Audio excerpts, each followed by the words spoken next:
Andijon suv ta'minoti aksiyadorlik jamiyati tomonidan ichimlik suvidan to'g'ri va oqilona foydalanishni ta'minlash, noqonuniy ulanishlar hamda qonun buzilish holatlarining oldini olish maqsadida navbatdagi reyd tadbiri o'tkazildi.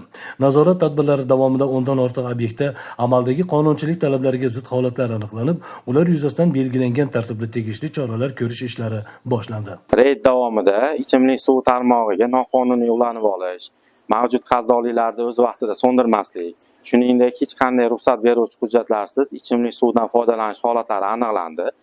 Har bir holat bo'yicha da'vatnomalar rasmiylashtirilib, qonunchilikka muvofiq choralar ko'rilyapti.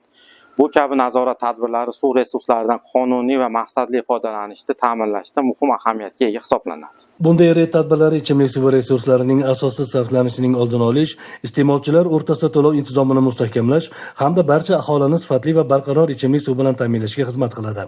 Shu bois mazkur tadbirlar Andijon suv ta'minoti aksiyadorlik jamiyati tomonidan viloyatning barcha shahar va tumanlarida izchil davom ettirilmoqda.